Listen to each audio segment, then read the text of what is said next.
Buenas tardes, buenas noches a todos. Bienvenidos una vez más a otra clase del curso de Doppler General y Vascular Periférico, a cargo de la Cátedra de Diagnóstico y Terapéutica por Imágenes de la Universidad Nacional de La Plata. Gracias por seguir conectándose. Estamos ya en el módulo 6.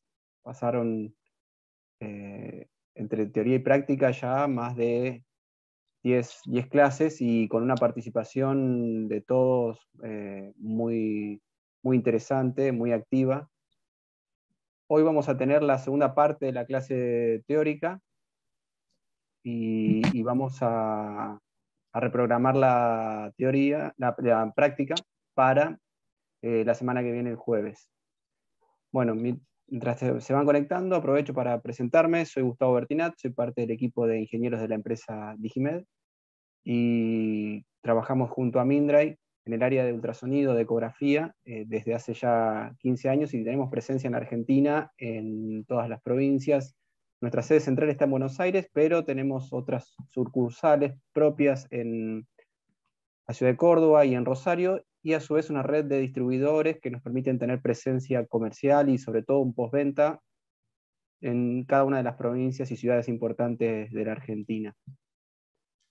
El equipo que estamos presentando en este curso es el Mindray MX7, un portátil de última tecnología con lo último en desarrollo de ultrasonido de Mindray. Han volcado la tecnología que hasta ahora estaba solo presente en el equipo Resona 7, que es el tope de gama, y esta tecnología se trata de un nuevo paradigma, un nuevo método de adquisición de imágenes que lo pueden ver en las clases prácticas, y si no, quienes estén interesados pueden pedir una demo virtual. Ya la demo virtual fue quedando ahora desplazada, estamos volviendo a las demos presenciales. La pandemia nos va dejando interactuar un poco más y también entonces invitarlos al showroom o en el lugar donde estén, pedir una demo a uno de nuestros distribuidores. Pueden conocer, hay equipos en demo en distintos lugares del país, o sea que se puede coordinar y ver y probar con sus pacientes cómo un equipo portátil como el MX7 ofrece una calidad de imagen que no tiene nada que envidiar a un equipo institucional de alta gama. Así que invito a que nos consulten. Además aprovecho para invitarlos a que se suscriban al canal de YouTube y que nos sigan en las redes sociales, ya que desde ahí se van a enterar de lanzamientos de productos, presentaciones y sobre todo cursos, capacitaciones, actualizaciones en las que estemos, ya sea nosotros acompañando, participando, o las que, como el doctor Torres, cada vez que puede nos notifica y nosotros replicamos y damos a conocer, porque son actividades que son abiertas y de interés para todos los profesionales que les interesa seguir formándose y participando. Así que, César, ya si te parece... Bueno, buenas noches, ¿cómo les va? Le decía que nunca digo lo que tengo atrás. Lo que tengo atrás es la República de los Niños, para los que no son los de Argentina, que no lo conocen. Hoy vamos a tener menos, me decía Gustavo, porque juega Argentina, me voy a olvidar. No pudo Tinelli y no voy a poder yo, ¿no? Pero bueno, atrás tengo la República de los Niños. Vamos a tapar para que puedan vernos, a ver si lo puedo tapar para que la vean. La República de los Niños, que es una ciudad miniatura para chicos que fue hecha en la década del 1940 en nuestra ciudad, una localidad cercana a nuestra ciudad, que es Manuel Begonet, y la doctora Colonna, buenas noches. Y esta ciudad de los niños, la leyenda cuenta que ahí por 1940 y algo, el mismísimo Walt Disney, que tenía un amigo acá, venía a comer asado habitualmente a Argentina, conoció y fue el lugar donde se inspiró para hacer Disney World. Obviamente le salió bastante mejor, ¿no? Pero fue eso lo que cuentan, incluso no sé si en la película no lo cuentan también, ¿no? En la película que hizo Tom Hanks. Pero bueno, es un lugar realmente mágico porque son todas, está la iglesia, la legislatura en miniatura, la estación de trenes, había un tren que andaba, hay un barco que andaba por la laguna, un estadio, un mini estadio de fútbol, bueno, tiene todo. Una ciudad para chicos es realmente mágica, ¿no? Todo a escala. Espectacular, uno puede entrar y visitar todos los lugares, ¿no? Así que bueno, vamos a ver la segunda parte que ayer no pudimos ver, el doctor Sosa, perdón, buenas noches. Vamos a ver la segunda parte, que está relacionada desde Colombia la doctora Restrepo, que siempre se conecta. Vamos a ver, tengo que compartir. Doctor Pérez, la doctora Perezón también desde Santa Fe. Bueno, después está el doctor Orlando, no puedo leer el nombre entero, yo no tengo la bandera entera. Desde de Puerto La Cruz en Venezuela, que también siempre se conecta. El doctor Bachman también de Bariloche. Va a tener que ir a visitar la Bariloche, el doctor Bachman, ¿no? La doctora Mesina desde Bahía Blanca. Y el doctor Hinojosa. Bueno, vamos a ver la parte, ya sé que se quieren ver el partido, después todos se van a ir. Los que no son de acá no les interesa. Los demás se quieren ir a ver el partido seguramente. Hoy vamos a ver algunas cosas teóricas del Doppler espleno portal, complemento a lo que ayer dijo la doctora, que nos mostró un montón de parámetros. Hoy vamos a analizar algunos de esos y tratar de mostrar los parámetros más frecuentes que mostramos para que el estudio sea un estudio viable de ser realizado. Es decir, viable porque son cosas que se ven, que se pueden estandarizar, que hay literatura, porque la aplicación, y la semana que viene cuando le muestre uno o dos pacientes, les adelanto que uno de los pacientes está en protocolo pretrasplante y no tiene casi cambios en el Doppler. Porque dicho sea de paso, algo dijo la doctora ayer, pero lo aclaro hoy. Muchos de los parámetros que vamos a medir dependen mucho del estado funcional de su hipertensión portal, en qué momento lo tenemos. Entonces, como bien decimos, esto es una guía para que ustedes tengan qué cosas medimos nosotros cuando hacemos un Doppler espleno portal. Y cuando estudiamos la hipertensión portal, nosotros tenemos que estudiar el parénquima hepático, cosa que vamos a pasar rápido, porque en este caso son todos especialistas, la mayoría en diagnóstico por imágenes. Valoramos las venas suprahepáticas, yo lo distribuí de esta manera por un tema didáctico nada más. Después lo reunimos todo cuando veamos el práctico. La vena, valoramos obviamente la vena porta y la vena esplénica, valoramos la arteria hepática, ayer la pregunta salió también, valoramos el vaso, y valoramos la presencia o no de circulación colateral. El doctor Bachman me dice que estoy invitado a Bariloche. Se van a reír, pero no conozco Bariloche. Me van a mirar con cara marciana, ¿no? Fui 7 veces a Neuquén en avión, hasta me quisieron llevar en 4x4, no conozco Bariloche. Miren ustedes, ¿no? Dijo, no conozco Bariloche, vamos a Bariloche después de tomar examen y dar clases allá en Neuquén. Me dice, vamos a Bariloche, nada, pero vos tenés que ir, porque si no... Bueno, es decir, estos son los ítems que nosotros vamos a ir viendo y que miramos cuando hacemos una exploración. Como en todo examen de Doppler, ustedes van a primero valorar el parénquima hepático y lo van a consignar en el informe, por más que sea un Doppler, porque es parte de la valoración de la hipertensión portal. Es decir, el hígado está aumentado o disminuido de tamaño. Recuerden que en periodos iniciales puede estar aumentado de tamaño, que puede estar disminuido, está disminuido de tamaño en periodo crónico y que obviamente aumenta la ecogenicidad, como también aumenta la infiltración grasa, los dos transmiten mal el sonido. Después recordar la posibilidad de que el hígado se achique y crezca el lóbulo caudado, que a veces parece una masa tumoral del tamaño que tiene, relacionado con su drenaje venoso autónomo. Se acentúan obviamente al disminuir el tamaño del hígado las fisuras, los bordes son regulares, groseramente irregulares o finamente irregulares. Tienen que consignar si hay o no nódulos, si los nódulos son nódulos que parecen atípicos o pueden relacionarse con nódulos de regeneración. Si bien no es el tema hoy, he visto nódulos de regeneración realmente muy feos desde el punto de vista de la imagen, que hasta hacen sospechar patología maligna y realmente no lo son. En la desorganización del parénquima hepático, algunos pacientes hacen nódulos de regeneración que tienen muy feo aspecto ecográfico. Y obviamente consignar si hay o no hay ascitis. Bueno, estos son fotos de ecografía, que no es el tema de hoy. Siempre recordar el tamaño del hígado. ¿Es fácil de medir? No es fácil de medir. Lo que está claro es que en un traductor de 3,5 me entra prácticamente todo el hígado, con lo cual el tamaño está disminuido, aparte hay líquido alrededor y los bordes son irregulares. Vamos a mostrar otra más. Un hígado que tiene todo el contorno festoneado y tiene líquido alrededor. Les aclaro que estas son de la década de hace muchos años, donde no teníamos DICOM, y van a ver que algunos casos que son muy interesantes están escaneados de fotos, porque son casos que no los voy a volver a ver nunca más, para agregar a la clase. Y recordar esto, que el hígado esto es el hígado, y que en la topografía del caudado aparece esta imagen, que es un gran aumento de tamaño del lóbulo caudado, esta desproporción lóbulo caudado y parénquima hepático. Es decir, esto, reitero, por su drenaje peculiar y particular del lóbulo caudado con respecto al resto del hígado.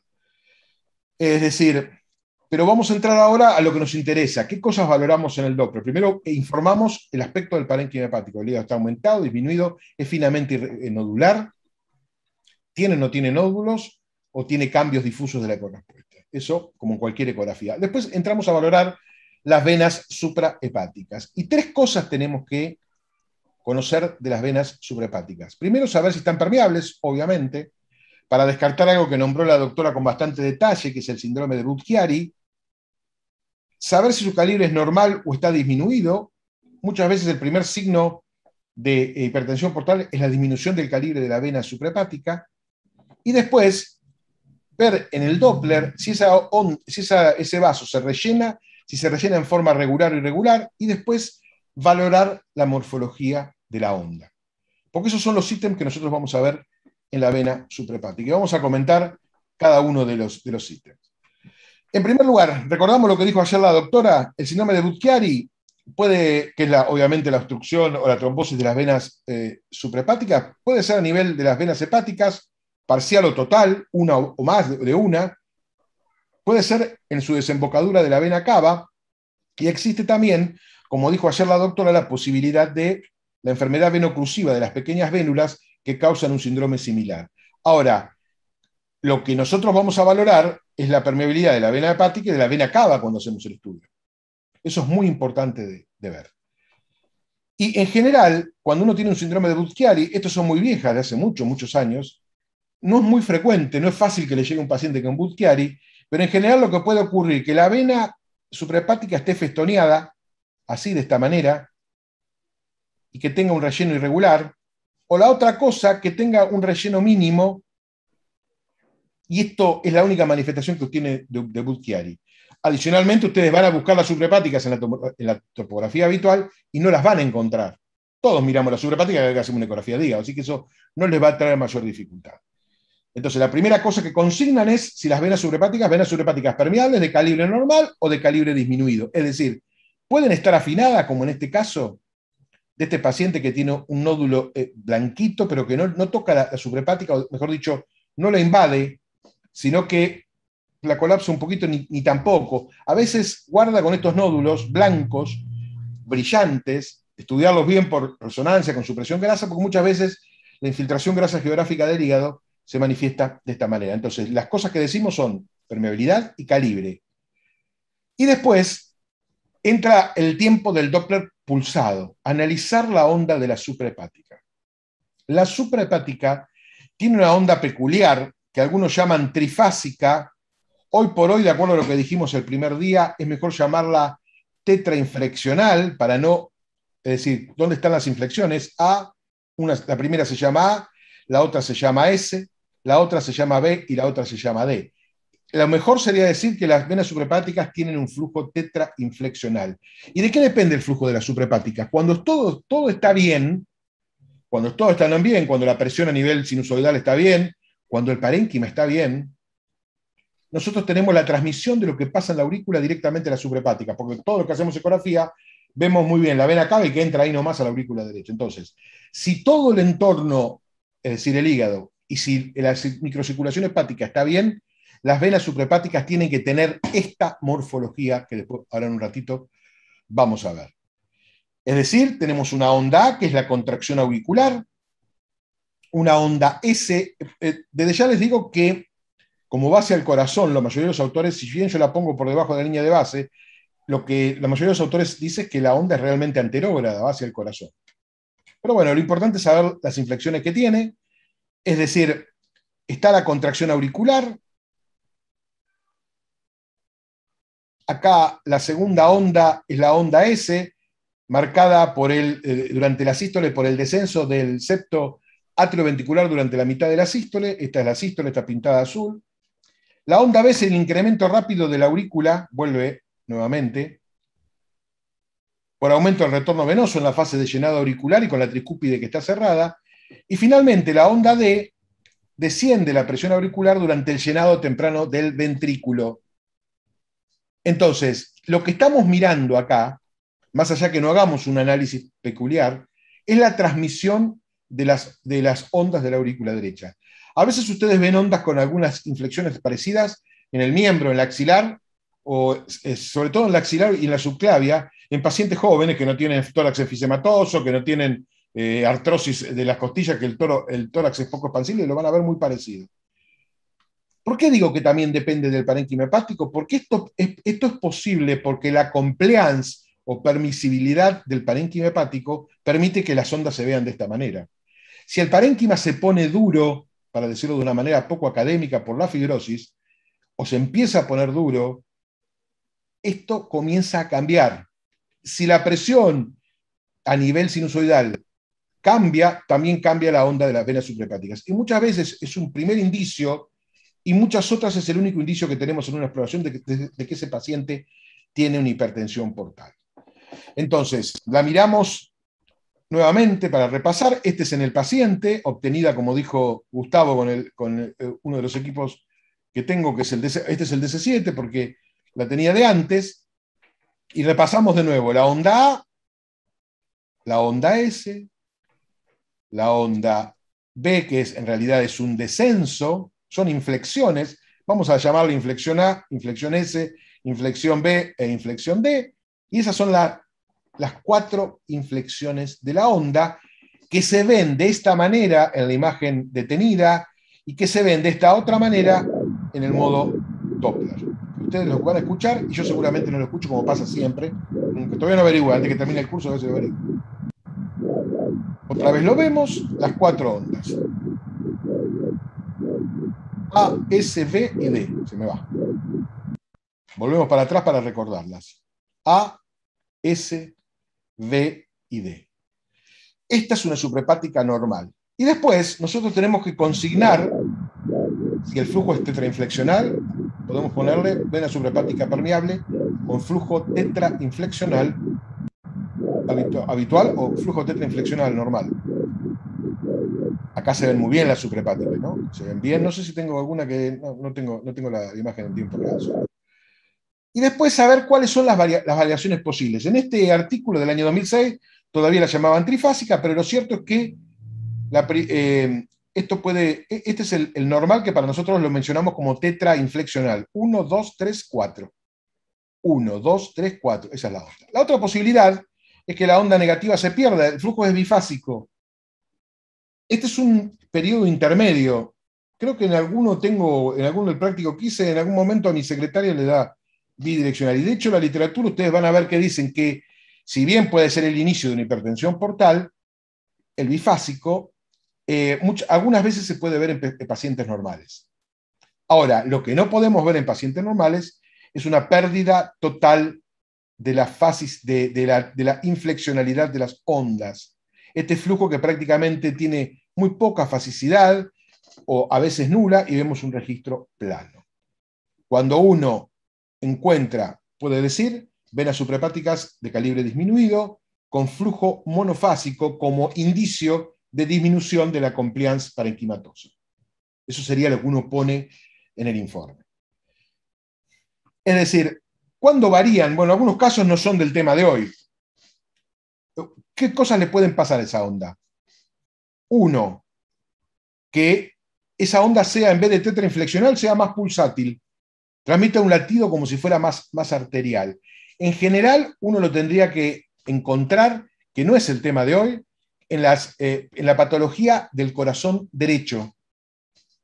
Es decir, en la regurgitación tricuspidia se puede invertir la onda S con una onda A y B altas, mientras que la insuficiencia cardíaca derecha, esta relación, al disminuir, invertirse la relación SD, es decir, de esas dos inflexiones, la relación entre ambas no está conservada, cosa que sí está conservada en la insuficiencia cardíaca derecha. Entonces, es muy importante, no necesitamos hacer una valoración de si esto es por insuficiencia cardíaca nosotros, pero sí tenemos que saber los antecedentes del paciente.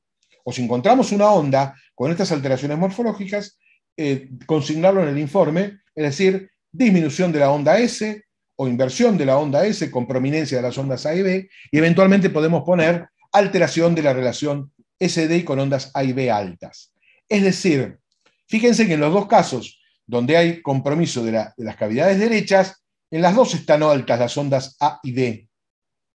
Ahora, en el caso de la regurgitación, como me manda flujo retrógrado, eso se transmite y se produce una inversión de la onda S. Ahora, por el contrario, cuando en la insuficiencia cardíaca el defecto no es de la válvula, sino el del aumento de la presión en las cavidades derechas, las ondas A y B siguen siendo altas, porque eso es lo que indican, pero la relación entre la onda S y la onda D se conserva. Este no es el tema de hoy, pero estas son cosas que le pueden aparecer en las venas suprahepáticas. Y la otra es lo que dijimos hoy. ¿Cuándo disminuye la fasicidad? Que es lo que a nosotros nos interesa informar. En la cirrosis, en la trombosis de las venas hepáticas, el síndrome de Budd-Chiari, obviamente, en la enfermedad microvascular oclusiva venosa y obviamente ante la obstrucción de salida en la vena cava del flujo venoso. Pero en general, nosotros lo vamos a ver frecuentemente a lo largo de nuestra carrera en la cirrosis. No lo van a ver tan frecuentemente como dijo la doctora, y la doctora está en un servicio de patología y estuvo en el San Martín. Yo vi algunos, porque yo estaba en un servicio de hígado en la época que yo les conté, la década del 90, donde toda la provincia derivaba de ese lugar. Entonces, ante tanto volumen, veían fuera de la regla. Pero si no, no es fácil encontrar un Budd-Chiari. Y bueno, ¿y cómo lo veo? ¿Cuál es un flujo monofásico? Bueno, acá tenemos un corte del lóbulo izquierdo del hígado, estoy apoyado sobre la rama izquierda de la vena suprahepática, y el resultado es este, que es muy notoria la diferencia con lo que vimos antes. Ahí lo tenemos, una onda casi monofásica, casi monoinflexional, tiene una mínima fasicidad. Acá ponemos, reitero, vena suprahepática con onda monofásica como indicio de disminución de la compliance parenquimatosa. Si uno mira este hígado, es un hígado que tiene un borde algo irregular, en forma macroirregular. Entonces, si bien no lo tenemos todo para mirar, este hígado, bien puede ser el registro de un paciente que tiene una cirrosis. Ahora, ¿cuál es el paso siguiente? Valorar la vena porta. Y vamos a ver que nosotros vamos a hacer algún comentario. Nosotros tomamos valoración en determinados lugares, hacemos un estudio que sea, como yo digo, posible. Después está lo otro, distinto cuando uno está haciendo un trabajo, pero otra cosa es cuando uno está en la práctica, ¿qué debe hacer? El paso siguiente en el informe nuestro del Doppler es informar la vena porta. ¿Y qué cosa le tenemos que decir? Primera cosa fundamental, ¿la vena porta está permeable? Es decir, porque eso es parte del tratamiento, como explicó ayer la doctora, es decir, esta hipertensión portal se produjo por la trombosis de la vena porta, o la trombosis de la vena porta se produjo después en un paciente que tenía hipertensión portal. Son todas cosas que son importantes, es la cosa que no pueden obviar, la permeabilidad, no hay duda. El calibre, la variación con los movimientos respiratorios, difícil de lograr, pero porque las variaciones son muy pequeñas. Decirle la dirección del flujo en el informe es fundamental. El flujo va hacia el hígado, es hepatópito o es hepatófugo. ¿Cuál es la velocidad de ese flujo? Hay valores de velocidad. ¿Y cuál es? Vamos a mencionar después un parámetro que fue ya hace muchos años valorado, que es el índice de congestión. Ahora, les vuelvo a reiterar, van a ver que estos parámetros dependen del estado funcional de ese paciente, de los estados que explicó la doctora y de la circulación colateral, qué tipo de colaterales tienen, si son varices, si es el ligamento venoso permeable, si tiene gran cantidad de colaterales o tiene pocas, cómo está la arteria hepática, es decir, todo hace a los cambios hemodinámicos que ustedes van a ver. Primer ítem, entonces, en que tenemos que ver es si está permeable o no la vena porta. Bueno, en este caso no está permeable. Es un corte transversal del hígado, o subcostal, que sería subcostal ascendente para nuestra muñeca, y un corte longitudinal, que pasa por la vena porta. A nadie se le escapa que esta vena porta tiene contenido endoluminal. Este era un paciente que tenía una cirrosis, una hepatitis B o C, y que tenía una gran masa heterogénea en el lóbulo derecho. Obviamente, cuando uno tiene una masa, aunque no la tenga bien definida, y tiene una trombosis de la vena porta, tiene que descartar un hepatocarcinoma hasta que se demuestre lo contrario. Entonces, la imagen en tiempo real ya nos ayuda. ¿Algún caso más? Otro más. Hígado, ahora vamos a mostrar uno que es más lindo. Y ven un montón de puntitos negros. Estos puntitos negros no son más que vasos que están repermeabilizando la vena porta, y es lo que se llama transformación cavernomatosa de la vena porta, que intenta compensar en parte la llegada de flujo al hígado, porque está claro que la mayor cantidad de flujo, más del 60 o algo más, llega gracias al hígado, gracias a la vena porta. Y este caso todavía más interesante, que era una trombosis parcial de la vena porta que estaba parcialmente recanalizada. Lo interesante era que esta señora venía a hacerse una ecografía abdominal de control y no tenía ningún tipo de patología. Esta paciente tenía una vena porta grandota con un flujo parcialmente recanalizado, y tenía algunas colaterales. Así que esta paciente, siempre también averigüen si la paciente, si se acuerda, en sus antecedentes obstétricos tuvo alguna canalización de la vena paraumbilical. Porque a veces termina con una trombosis de la porta, pasa desapercibida a lo largo de su vida, y esta paciente llegó a un control. No tenía nada que ver, ¿eh? Esta paciente la vi, esta foto, que es bastante buena, porque ya tenía algo de daikon, es del año 2000, así que hace 21 años. Sin embargo, tenemos muy buena imagen. Después les mostrar otras imágenes sorprendentes de hace casi del año 97, así que calculamos que son 24 o 25 años. Más, ¿no? Bueno, entonces, descarten la trombosis de la vena porta, porque es parte fundamental del estudio, no cabe ninguna duda. ¿Qué decimos del calibre? Ayer algo estaban preguntando, por eso no lo dijimos. En general, el calibre de la vena porta está entre 13 y 14. La vena porta mayor a 14 milímetros, o la vena esplénica mesentérica superior, yo no la mido, sí la esplénica, ahora voy a decir por qué, mayor a 2 milímetros, tiene una especificidad del 95% y una sensibilidad del 50%. Fíjense que ayer lo dijo la doctora, baja sensibilidad la medida. De hecho, la paciente que va a trasplante tiene medida de porta normal. ¿Por qué decimos dicen algunos autores que medir la vena esplénica lo más cerca posible de la cola del páncreas es mejor, porque se ve menos afectada por las variaciones de la circulación esplácnica y al estado del paciente. Dicho sea de paso, al paciente hay que hacerlo en ayunas, si es posible de 12 horas, y dejarlo descansar 10 minutos antes de comenzar con el estudio. Eso es lo ideal. Entonces, cuando una vena porta es mayor, el diámetro anteroposterior a 14 milímetros, tiene esta especificidad y esta sensibilidad. Así que ya hablamos de la permeabilidad y del calibre de la vena porta. ¿Qué de la variación respiratoria? Acá tenemos un caso de una porta normal. Esto es un corte de la porta. Acá, cuando cambia de calibre, es porque pasamos al bulbo esplenoportal. Y lo más importante es que tenemos las dos medidas en inspiración, en expiración, y que dicen que la variación respiratoria debía ser al menos de un 10%. Otros dicen un 20%. Lo cierto es que tiene que haber variación respiratoria. De hecho, acá, ¿cuál es el problema? Bueno, mide 11,8 milímetros y 10,1 milímetros. La variación sería de 1 milímetro el 10%. Bueno, Aleja aumentó 1 milímetro. Es una cosa chiquita y difícil de consignar. Y después, la otra cosa que nosotros necesitamos saber es la dirección del flujo. Para eso ustedes lo tienen que comparar con algo, porque más allá que saben cómo tienen puesta la escala, hay dos cosas. Muchos autores dicen, vamos a compararla con la arteria hepática, porque si yo la comparo con la arteria hepática, como la hepática va hacia el hígado, tiene que tener la misma dirección de flujo. ¿Cuál es el problema de eso? Que de acuerdo al hábito del paciente es la inclinación que tiene la arteria hepática. Recuerden, ahora vamos a ver, la arteria hepática es una curva, cuando sale el tronco celíaco y cruza la vena porta y la vía biliar, y la cruza con un ángulo que depende del hábito del paciente, más gordo o más flaco. Entonces, yo lo suelo comparar cuando puedo con la vena cava, y si no, lo puedo comparar con la vena hepática. Es más, algunos autores en algunos libros decían que la vena porta lo que había que hacer es abrir bien la muestra y agarrar todo, la porta y la hepática, y compararlo.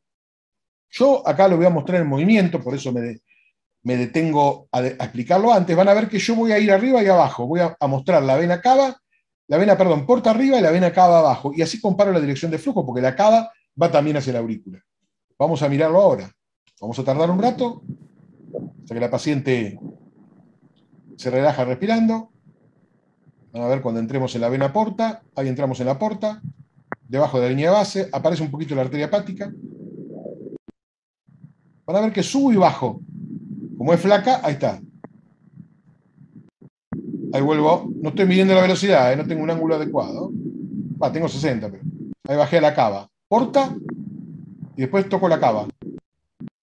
Ahí fui a buscar la arteria hepática me hace aliasing, estoy con flujo venoso, pero está debajo de la línea de base también. La arteria hepática me aparece la aliasing acá. Pero yo lo comparo y es muy fácil, salvo que sea muy gordo el paciente y no vean la vena cava. Pero si la pueden poner paralelas, ahí tienen, miren. Vena porta, vena cava. Las dos van para el mismo lado. Es una buena trampa para hacerlo, y si no, si dominan mucho las escalas, con solo mirarlo se van a dar cuenta si se acerca o se aleja. Acá voy a parar, acá también agarré cuando subo a la arteria hepática. Acá está la arteria hepática, esto es la arteria hepática. ¿Por qué me ensucia toda la imagen? Porque tengo la velocidad para vena. Y yo quiero ver la vena. Yo no tengo mayores problemas en saber si el flujo se va o viene del hígado. La importancia es por las cosas que me han pasado con el flujo. Es que primero, cuando el flujo es hepatófugo, se va del hígado, muchas veces, evidentemente, la porta no le lleva el flujo al hígado para que cumpla su función. Esa compensación la hace la arteria hepática vasodilatándose y bajando su resistencia. Cuando yo he visto, hacía la prueba de preguntarle a los médicos, cuando veía que el flujo era hepatófugo y la arteria hepática tenía una resistencia elevada, le preguntaba a esos pacientes si tenían muy mala función hepática. Le preguntaba cómo estaba la paratrombina, estaba mal. ¿Por qué? Porque llegaba poca sangre al hígado para realizar su función. Entonces, les reitero, para mí es el sistema más fácil de hacerlo. Pueden hacerlo con la hepática, si la pueden ver. Depende. Ahí tienen la hepática abajo también. ¿Ven la arteria hepática? Miren cómo paré ahí. La arteria hepática también, ahí la agarré de arriba, pero las tres cosas van para el mismo lado. Esta es una paciente flaca, no tengo problema. El paciente más gordito, yo uso la vena cava, que la veo la mayoría de las veces. Entonces, en el informe ponemos vena porta permeable con un calibre de lo que sea, con flujo hepatópedo con una velocidad de, que es lo que sigue. Otra vez lo muestro, como voy y vengo. Esto es muy importante, porque a veces tenemos duda en cómo medir el flujo. Y nos confundimos en el medio del estudio con la escala, se nos dio vuelta la escala, no ponemos el color. Entonces, bueno, lo comparan con la cava, no van a tener problema. Y si no, eventualmente con la hepática, si el paciente lo permite. Pero ojo con la hepática por lo que le digo, por el cambio de dirección. Acá sube o baja en cava o en la porta, estoy en la misma dirección.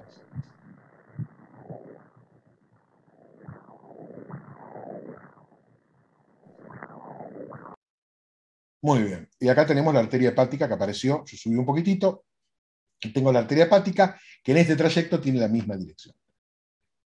Parámetro siguiente. Bueno, si quieren lo pueden hacer con el color. Lo puse para probarlo, pero bueno, porque es flaca la paciente. Acá no hay problema. Miro la vena cava, la vena porta. Las dos tienen la misma dirección. Está bien. Paciente flaca. Siempre con el modelo mío que acá tienen muy bien el estómago, la región antral.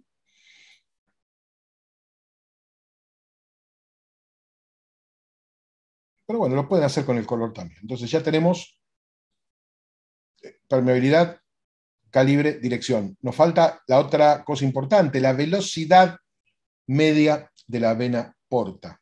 En general la velocidad está entre 15 y 16 a nivel de la vena porta, pero lo que está claro para la mayoría de los autores es que cuando la velocidad media portal está por debajo de 12 centímetros por segundo, es un indicativo importante de hipertensión portal. Entonces, tenemos otro parámetro más, vena porta permeable, con flujo hepatópeto, con un calibre de 12 milímetros, 13, 11, y con una velocidad media obtenida de 15 centímetros por segundo. Acá vemos cómo obtenemos la velocidad de la vena porta. Este es bastante viejo el video. Yo lo tenía armado para eso, para no hacerlo. Bueno, hay paro, tiene cierta fasicidad, así que está bien. ¿Qué es lo que hago? En general, bueno, Gustavo lo va a explicar en el proyecto, vamos a explicar después con el equipo. Lo que hacemos es medir la velocidad media. Para obtener la velocidad media ponemos dos líneas y automáticamente el equipo, ¿cómo era? Split line se llama la medición, ¿no? En Gustavo, este ¿no? caso es automática. Split Es line tenés que ir automático. haciendo más puntos. Más puntos, bueno. Entonces, pero tiene el equipo medición automática donde uno pone Por dos eso, líneas y me y te dibuja traza la la flecha. onda. Podrían hacerlo ustedes, si no tienen esto, ponen donde dice manual en el equipo suyo y la dibujan a mano. Si son prolijos, no es mi caso, ¿no? Y eventualmente, la otra posibilidad, si no es manual y no ven en el software cómo lo pueden hacer, agarren la medición del índice de pulsatilidad, que es automático. Cuando hacen el índice de pulsatilidad, le van a dar la medición media. Así que están todas las posibilidades de acuerdo al equipo que tienen. Y acá, como ven, la velocidad de este paciente, que se nota que es normal y que es fásica, es 42 centímetros por segundo. Esta es la velocidad máxima y la velocidad promedio es 29 centímetros por segundo. El índice, me marca índice de resistencia, no son parámetros que a nosotros nos importen. Es decir, ya tenemos casi todos los parámetros. ¿Qué nos falta de parámetro de la vena porta? Fundamentalmente dos. Volvemos a mostrar esto y la medición para que les quede grabado. O bueno, si no tiene esta idea, yo la tuve que adquirir, uno medía la velocidad máxima y entonces está siendo muy subjetivo, no es objetivo, ¿no? Hay que hacer un promedio de la velocidad para tener mejor información. Por eso todos los artículos hablan de la velocidad media portal. Ahí la mide el equipo, después vamos a mostrar cómo se hace. Gustavo me lo puso en el lugar para que yo no lo tenga que buscar. Muy bien. ¿Cuál es la otra cosa que vamos a usar en el caso de la vena porta? Es el área, porque el parámetro que sigue se llama índice de congestión, que vamos a ver que necesita del área, necesita de la velocidad. ¿Cómo miden el área? Hacen un corte, acá tenemos la vesícula, tenemos una de las ramas de la porta, y cuando llego al tronco de la porta lo pongo en transversal, y lo único que hago es medir el área de la vena porta en centímetros cuadrados.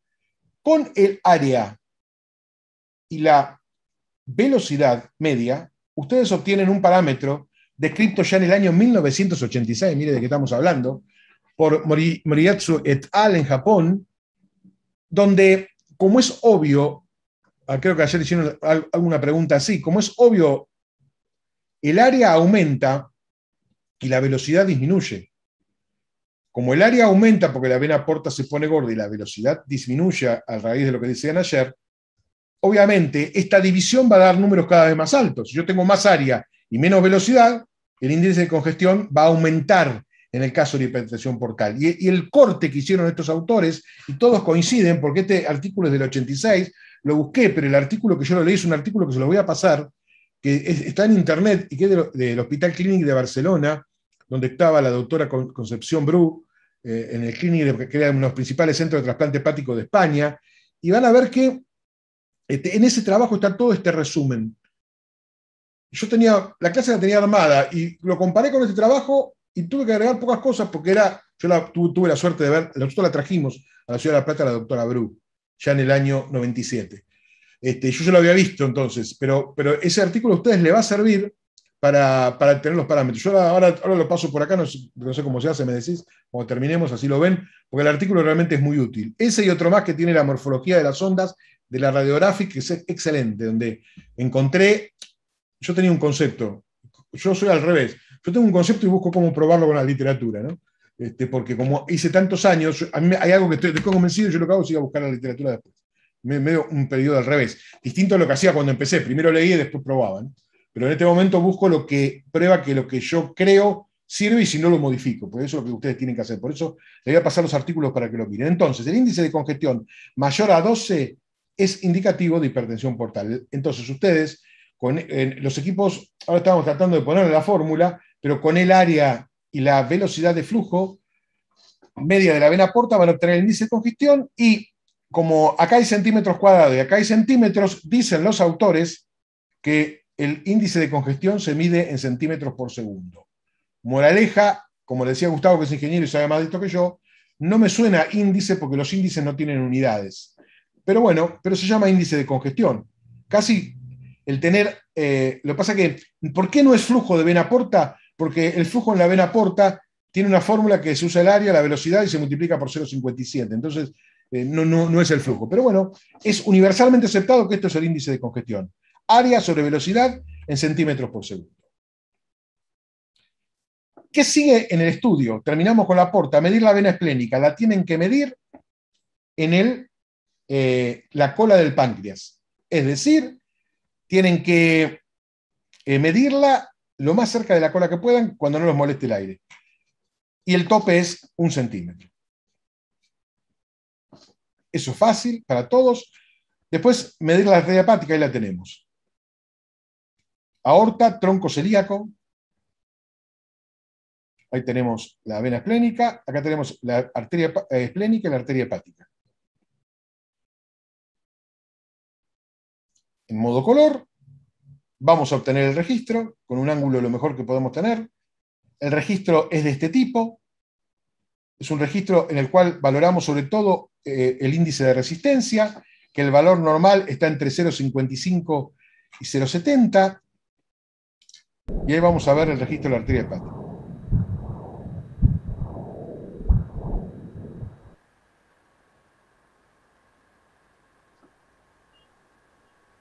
Vamos a medir la máxima y la mínima y nos va a dar el índice de resistencia. Acá lo tengo que dibujar, no sé qué equipo era este. Tenía este video. Y me da el índice de resistencia, que es 0,70. Está dentro del rango normal. ¿Cuáles son las posibilidades de variabilidad? Bueno, las posibilidades de variabilidad son estas, o que sea muy bajo la resistencia en la arteria hepática, acá tiene menos de 0,50 seguramente, como muestra acá, menor a 0,55, o que esté elevada, en el caso de la hipertensión portal, que sea mayor a 0,7. Hay muchas causas, otras causas de elevación o disminución, pero vamos a ver algunas en los gráficos. Esto a modo más informativo, acá sí nos interesa esta parte. Recordar que la elevación del índice de resistencia se da por compresión o alteraciones microvasculares, nosotros en nuestro caso la cirrosis, la congestión venosa aguda o crónica del hígado por la vasoconstricción periférica, la congestión crónica por la fibrosis con compresión de los pequeños vasos. En el rechazo del trasplante, como en todos los trasplantes, se afectan la microvasculatura, o se afecta la pared del vaso o se afecta el intersticio que lo rodea. En ambos casos aumenta la resistencia. Y cualquier patología que cause compresión o estrechamiento de las arteriolas. Es decir, la hepatopatía crónica, que es el tema de hoy, es una de las causas de aumento del índice de resistencia de la arteria hepática. Y recordar que en la edad avanzada y en postprandial inmediato podemos tener un incremento del índice de la arteria hepática y eso es normal. Pero después puede ser que disminuya. ¿Cuándo disminuye? No es el tema de hoy. Pero bueno, lo mencionamos. En la estenosis de la arteria, en el caso del trasplante de la anastomosis, siempre la dilatación postestenótica, lo que dijimos, lo mismo que en el riñón. Obviamente, las obstrucciones aterogénicas del tronco celíaco con la arteria hepática, no he tenido oportunidad de ver muchos. El síndrome del ligamento arcuato, que ahora lo recordamos, muy poco frecuente. Shunt vasculares, fístulas arteriovenosas o arterioportales. Cirrosis con hipertensión portal, a veces, cuando hay mucho shunt intrahepático, puede disminuir la resistencia, porque inicialmente la arteria hepática intenta traerle el flujo al hígado que no le puede llevar la vena porta. Postraumática, y después en una rara entidad, que justo hoy la tenemos acá, porque fue una foto del año 93-94, que es la telangiectasia hemorrágica hereditaria o el síndrome de Rendy-Osle-Weber o Osle-Weber-Rendy, el orden lo dice la literatura. Es decir, en nuestro caso, de acuerdo al estado funcional, podemos encontrar en un principio una vasodilatación de la arteria hepática como compensadora y finalmente terminamos con un aumento de la resistencia. Bueno, recordar qué es el síndrome del ligamento arcuato. Bueno, es cuando la compresión se produce, el ligamento arcuato que está algo por encima del tronco celíaco, en este caso por variante anatómica está hacia el tronco celíaco y se produce la compresión, pero es una cosa rara y que nosotros no vamos a diagnosticar. Lo puse porque está en toda la literatura y para recordar qué era. Y la otra cosa, estos dos casos que me pasaron a mí, que los muestro para por si a ustedes les pasa en la práctica de la. Caso número 1, paciente que venía a control. Este paciente que venía a control tenía esta imagen que parecía un vaso gordo. De hecho, era un vaso gordo. No tengo el video porque esto es del año 96, 97, no antes. Bueno, en este caso, este paciente tenía un shunt arteriovenoso que venía de fábrica. Tenía una malformación vascular del hígado. Este es uno de los casos en donde la arteria hepática puede tener flujo disminuido. Es uno de los casos.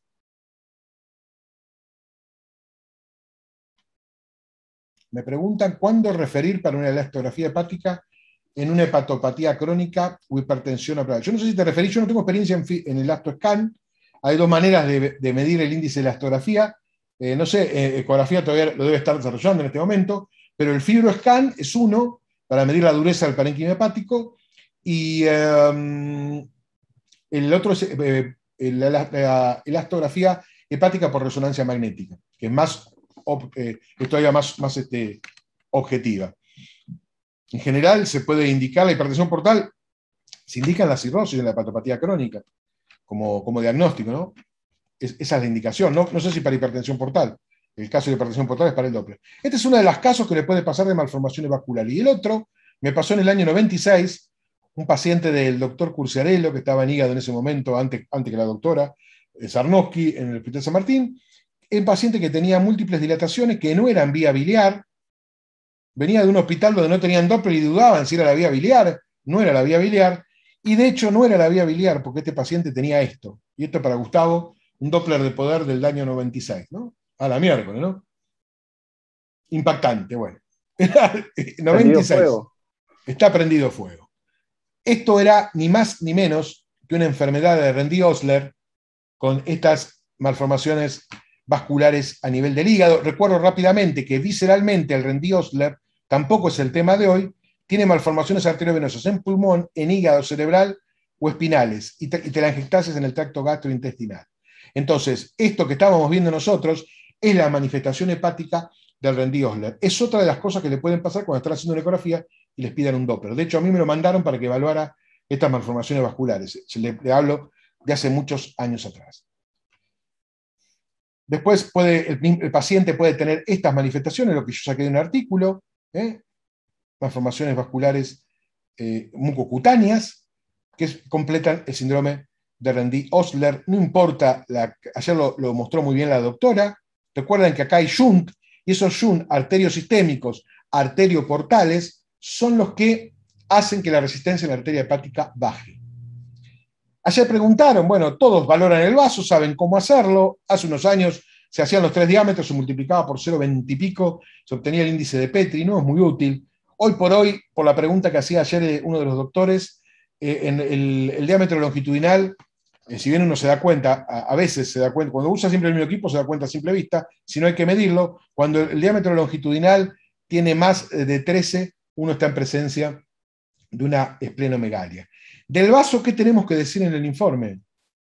Ya valoramos las suprahepáticas, la porta, la arteria hepática, ponemos si la resistencia está normal o está aumentada o disminuida, ponemos hígado, vaso de tamaño conservado o esplenomegalia grado 1 o grado 2, los grados usamos los mismos grados, cuando el polo inferior llega a la mitad del riñón es grado 2, grado 3 es el grado clínico que llega a la mitad del hemiabdomen, y cuando pasa al lado contrario, que no se ve mucho en hipertensión portal, más en los linfoproliferativos se ve, ahí nosotros lo que hacemos es decir que es una grado 4. En general nosotros vemos grado 1, grado 2, en general es lo que vemos. Este es un corte longitudinal del vaso con el diafragma, cabeza y pies del paciente, como todos saben, y tomamos el diámetro longitudinal y podemos tomar el diámetro transversal. En general, el plano de corte que preguntaba ayer uno de los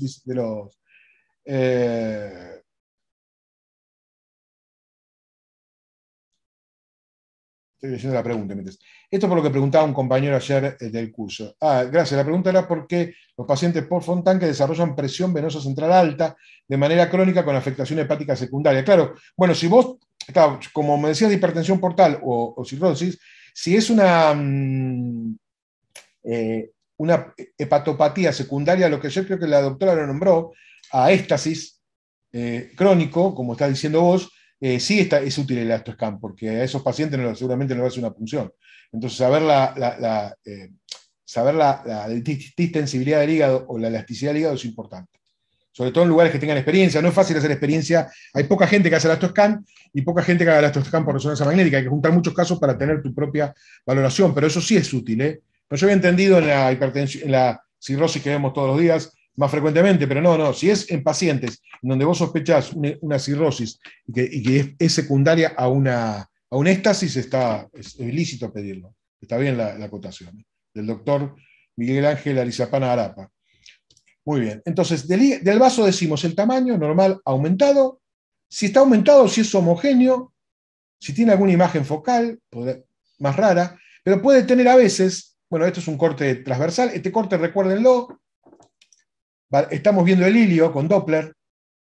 Ahí tenemos un corte transversal del vaso y vemos el hilio normal del vaso. Este corte es muy útil porque en este corte vemos si hay colaterales en el hilo esplénico o si hay colaterales que van hacia la curvatura del estómago. Entonces, un corte útil utilizar de ventana al vaso. Pero en cuanto al parénquima, lo que les puede ocurrir en la hipertensión portal crónica, esta es una esplenomegalia homogénea, no tiene ninguna alteración del parénquima, está un hilo bastante grandecito, pero puede ocurrir a veces que haya esplenomegalias que tienen calcificaciones por la calcificación de los sinusoides esplénicos. Muchas veces en la hipertensión portal crónica con esplenomegalia de larga data pueden aparecer estas imágenes y las tenemos que mencionar en nuestro informe. Y después recordar de buscar las colaterales. Colaterales como pueden ser las gástricas cortas, usando de ventana al vaso, no es fácil, depende del paciente. El tema de la vena coronaria estomáquica que ayer nombró la doctora, yo lo hablaba con Gustavo. La vena coronaria estomáquica casi sale de la esplénica, ya del bulbo esplenoportal, y sale en un lugar donde depende mucho del paciente si la podemos ver. De hecho, se considera como indicativa de hipertensión portal cuando tiene más de 6 milímetros. Si tiene más de 6 milímetros, porque hay hipertensión portal, está grande el aporte, está aumentada, la vamos a ver. No es tan fácil verla si tiene menos. Todo depende del paciente. Entonces, recordar que hay que buscarla cerca, usando de ventana el hígado.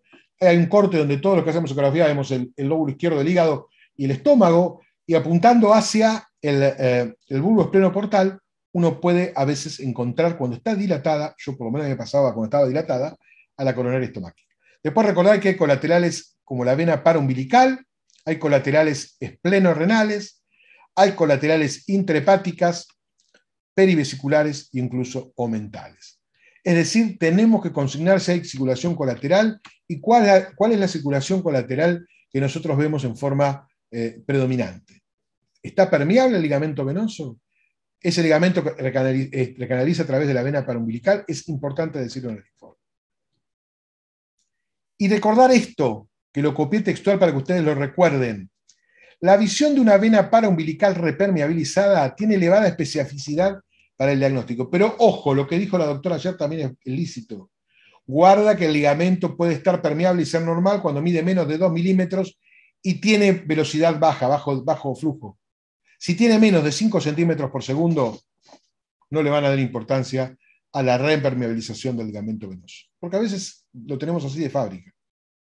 Entonces, esa repermeabilización del ligamento venoso y vena paraumbilical tiene importancia si la vemos, la consignamos, la ponemos que tiene está aumentada de calibre y que tiene alto flujo. Eso sí es importante consignar porque es un shunt de los portosistémicos naturales que se generan como compensación a la hipertensión portal. Algunos pacientes que habían sangrado de sus varices esofágicas, cuando repermeabilizaban el ligamento venoso, durante un tiempo tenían buena evolución de sus varices esofágicas porque estaba haciendo otro shunt, ¿no? Es decir, ¿es lo mismo tener nada más que gorda la coronaria y no el ligamento venoso? No, no es lo mismo. Yo tengo solamente la coronaria, como dijo la doctora, y sin duda voy a tener más posibilidades de varices esofágicas y de sangrado. Si yo tengo más ligamento venoso que vena coronaria, seguramente gran parte del flujo se deriva a través del ligamento venoso. Hay que pensarla de esa manera, la fisiopatología de la hipertensión portal. Y estos son dos casos distintos, un caso igual, perdón, y después otro más, donde vemos un corte del hígado muy aumentado y donde vemos que a través del ligamento falciforme aparece una estructura que va hacia la pared anterior del abdomen. Este es un corte transversal y este es un longitudinal, y que tiene un flujo de una velocidad que llega casi a 20 centímetros por segundo. Bueno, la debo haber cortado, acá no veo la velocidad, pero es una velocidad alta. Es un ligamento venoso que va a parar a la vena paraumbilical, que tiene más de 2 milímetros, eso es evidente, y que tiene una velocidad importante. Este es un caso en donde ustedes ponen ligamento venoso permeable, aumentado de calibre y de alto flujo, como indicio de shunt portosistémico. Esa es la manera de informarlo. Lo hice de esta manera la clase para ir tocando cada ítem que ustedes van a poner en informe. Después, a raíz del pedido, vamos a ordenarlo, porque lo que yo les di la otra vez era, en el EpiInfo, era una cosa para que miraran qué cosa miraban en cada sector para recordarlo. Después vamos a armar el informe de manera ordenada, que a veces yo no lo tengo presente porque no lo tengo acá, pero yo informo hablando. Tengo un traductor voz-texto que anda perfecto y no, para no estar todo el día con el teclado, hablo. Entonces lo voy a pasar, vamos a hacer antes, todavía nos falta una semana, vamos a hacer los informes normales de todo. Si puedo poner alguna planilla más en el EPI Info para recordar que hay que mirar en cada lado, que a mí me parece importante para estandarizarlo, y después ustedes le pueden agregar, porque esto se edita, si encuentran alguna cosa que les haya sido útil a ustedes. Entonces, recordar que el ligamento venoso, primero, ¿cómo lo busco? Voy a ver el ligamento falciforme, que se ve blanco, muchas veces lo ven en la imagen en tiempo real, lo hacen en corte transverso y en corte longitudinal, y después, para seguir valorándolo,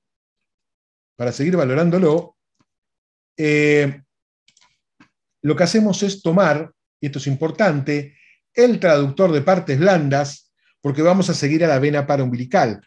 Uno, una vez que ve que el ligamento está repermeabilizado y va hacia el sector properitoneal, por delante del peritoneo, y va ahí nomás, agarramos el traductor de partes blandas, vamos a mirar, acá vemos el tejido celular subcutáneo, el plano muscular con la aponeurosis ahí, y acá aparece la vena paraumbilical, que a nadie se le escapa, que tiene más de 2 milímetros.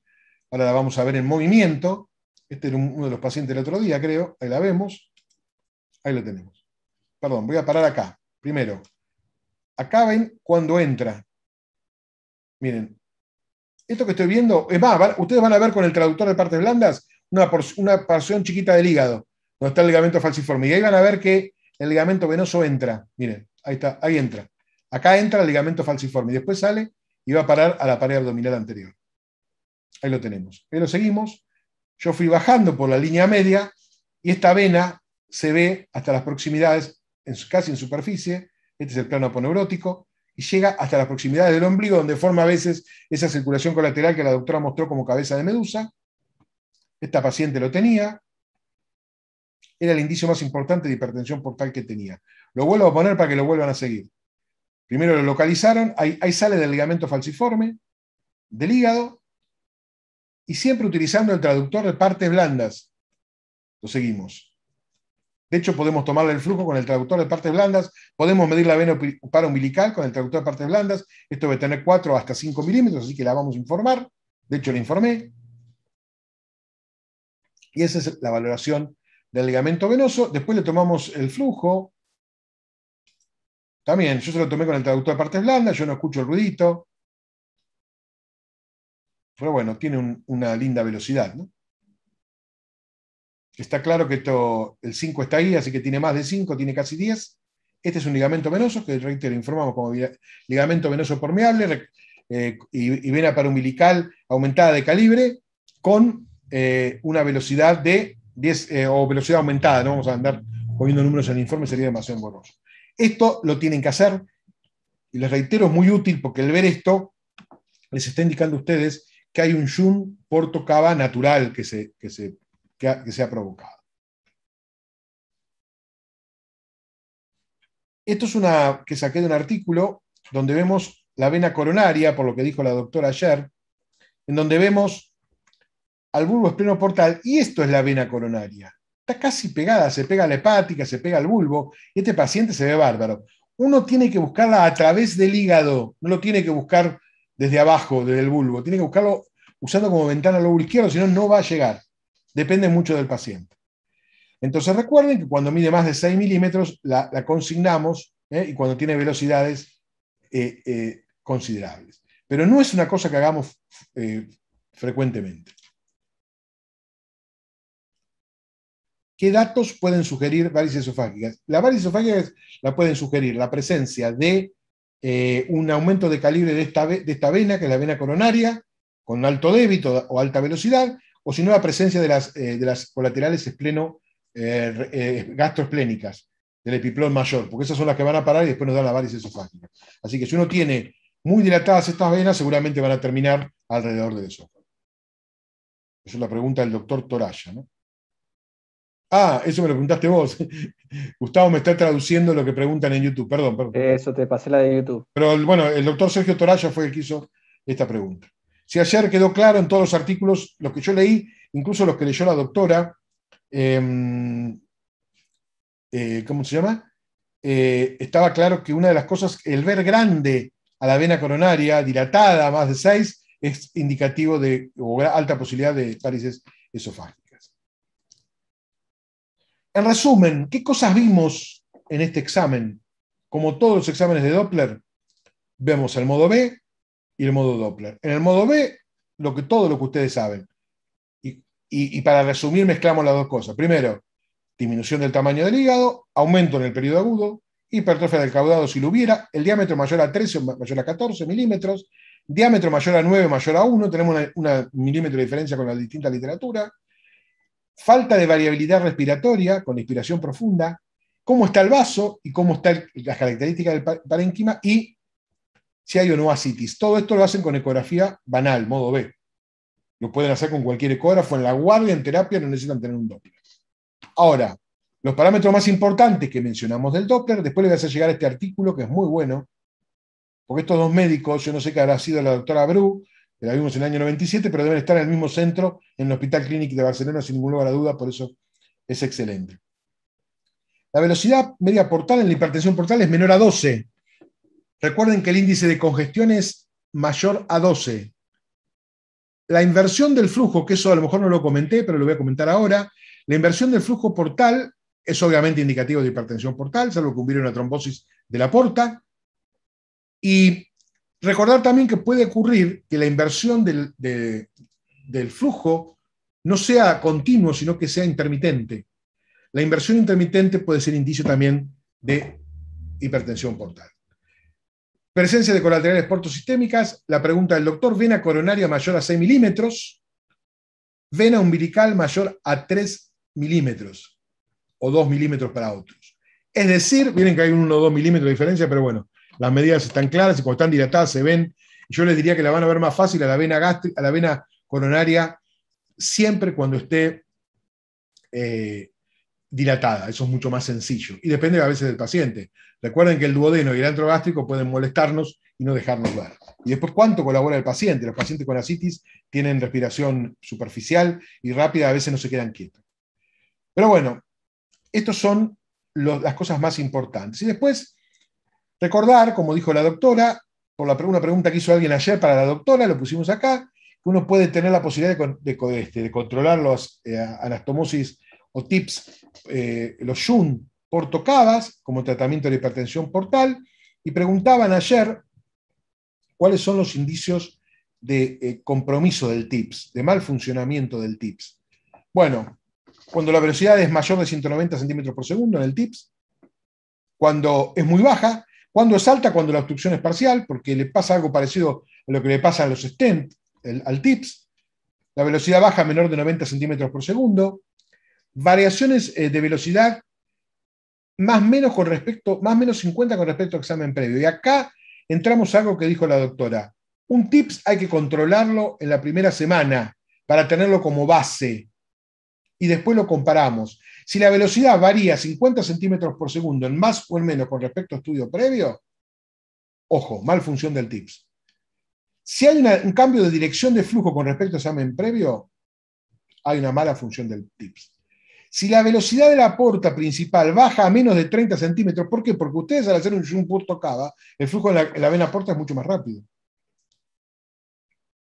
Entonces, si baja la velocidad de la porta, menor de 30. Y obviamente, cuando está obstruido no hay ningún tipo de discusión. La pregunta ayer creo que salió, yo esto no lo había puesto, después la adelanté, la diapositiva, la pregunta de uno de los, no me acuerdo quién fue, para la doctora, es cuáles son los indicios de mal función de un TIPS. Y, obviamente, si yo tengo un TIPS que está obstruido, no hay problema, le pongo el color, veo el stent y el stent está obstruido. Ahora, cuando tengo los otros signos de mal función, son importantes a que ustedes lo tengan anotados, si no tienen habitualmente un gran volumen, como me pasa a mí en este momento. Es decir, de este mismo artículo que se los voy a pasar, es imposible sacar conclusiones del examen de los TIPS, lo dijo ayer la doctora, sin comparar las velocidades y la dirección de flujo de exámenes previos. Ténganlo en cuenta. Obviamente, si le viene un tip para controlar, constatan si está permeable o no. Eso lo pueden hacer sin tener un estudio previo. Lo que no, si ustedes le preguntan cómo está funcionando, y bueno, no sé cómo está el anterior, tienen que decir ustedes. Eso es muy importante tener. Y para terminar, algunas palabras de las lesiones focales hepáticas, la utilidad del Doppler, sobre todo en un caso de lesión focal hepática, porque me tocó un caso hace poco. Le voy a mostrar dos casos. Un caso, perdón, que es una hermana de una colega, que viene a, todo empezó, miren cómo empezó, viene porque le duele la rodilla, se viene a hacer una resonancia de rodilla a la clínica de la mano, y resulta que cuando le hacemos la rodilla, que venían buscando patología meniscal, aparece una gran imagen a nivel de la región metafisaria y diafisaria distal del fémur, que en la placa tiene un aspecto característico que los radiólogos llamamos en popcorn. Cuando tenemos popcorn, nosotros decimos tenemos matriz condroide. Entonces lo informamos como un tumor derivado del cartílago, que fue a biopsia porque más allá de que no tiene hasta ahora afectación de la cortical, no tiene reacción perióstica, está cerca de la rodilla y la edad del paciente nos hizo temer que tuviera un condrosarcoma. Fue un hallazgo por dolor meniscal, entre comillas. Bueno, esta chica, aparte, había tenido un linfoma, del cual estaba en remisión. Segundo problema. Bueno, se hizo la biopsia resultó ser un condrosarcoma de bajo grado. Es decir, era maligno, pero como indica la placa, no tiene ruptura de la cortical, no tiene infiltración de las partes blandas y tampoco tiene ruptura de la cortical ni nada que haga pensar en agresividad. Pero era maligno. Bueno, en uno de los controles que se hace del hígado, como es lógico, aparece esta imagen que es muy sutil. Si ustedes la ven, es un corte transversal del hígado, la vena suprahepática, estamos cerca del lecho vesicular, aparece esta imagen que es del mismo color que el hígado y que tiene una hipocogenicidad central típica, porque esto se lo puse porque es de libro, me pasó el otro día, me acordé de la clase para ponérselos, porque es uno de los casos donde el Doppler es útil. Le hacemos el Doppler a esa imagen, aparte de los vasos que tenía, en la porción central o cicatriz central, tenía un flujo de fístula. Ahora lo vamos a mostrar en el coso. Este aspecto ecográfico es típico de la hiperplasia nodular focal, porque la paciente viene pensando que tiene una metástasis. Entonces, bueno, acá el Doppler hizo el diagnóstico. Obviamente, no nos íbamos a quedar. Acá me pone Julio Cejas Sánchez una hiperplasia exactamente.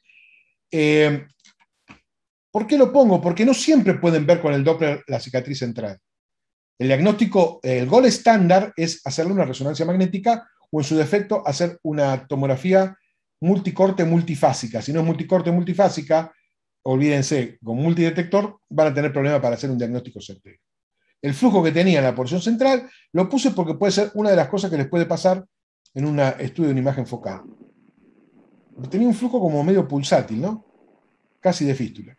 Bueno, yo le dije que se quedara tranquila, que para mí no es porción focal, pero que había que confirmarlo. Obviamente, ¿por qué es tan importante el papel del Doppler y la resonancia? Porque en este caso no se puede biopsiar a estas pacientes. Y si requiere una imagen focal dudosa, una biopsia, tiene que ser generalmente por vía laparoscópica, porque las complicaciones de las funciones de los angiomas, ni hablar, y de la hiperplasia también, no hay que tocarlas, para eso está la resonancia y está el Doppler. Pero este es el caso. Ya en el año 97 la doctora Bru en una de las clases dijo, ustedes encuentran este vaso central y estamos en presencia de una hiperplasia nodular focal. 97. Claro, yo lo que les quiero, lo puse no solo para mostrar que el Doppler nos ayuda, sin duda, porque fue ya hacerse la resonancia diciendo que era una hiperplasia nodular focal. Bueno, acá están los cortes de resonancia, todas las fases de la resonancia. Esto es un T2, esto es un T1, está el contraste, tiene llenado de contraste la zona de la cicatriz, se refuerza poco. Acá cuesta ver, hay un brillo blanquito central. Recuerden que la cicatriz de la hiperplasia nodular focal brilla en las secuencias que ponderan T2. Sabemos que es T2 porque se ve blanco, con supresión grasa, obviamente. Bueno, y la resonancia, que no es el tema del día, obviamente, la resonancia en esta imagen poco visible hizo el diagnóstico también coincidente de hiperplasia nodular focal. Ahí terminó la historia. También le puse para comparar este otro caso, que me pasó antes, un poco después de la imagen de que la doctora Concepción Bru dijera eso. Este paciente tenía un nódulo hallazgo en el lóbulo izquierdo con un vaso central, un vaso que era netamente arterial, curiosamente no de baja resistencia. Bueno, este paciente que tenía este vaso central y este nódulo tenía una metástasis de un cáncer de colon. La diferencia obviamente de la forma, del tipo de registro, Pero guarda no enloquecerse si no están seguros de que es una hiperplasia nodular focal. Imagínense lo que era para esa paciente que venía desesperada, ya se había tratado el linfoma, le encontró un condrosarcoma porque le dolía la rodilla y venía con una lesión focal hepática. Yo estaba seguro que era una hiperplasia nodular focal, pero igual la mandamos a hacer la resonancia magnética. Entonces, recordar también de estos casos, recordar la clínica del paciente. Me acuerdo que en el año 97, y voy a contar esta anécdota para terminar, cuando vinimos de ese curso, yo falté una semana y los residentes se pusieron a buscar todos los nódulos hepáticos del vaso central. Va que encuentran una y le informan como hiperplasia nodular focal.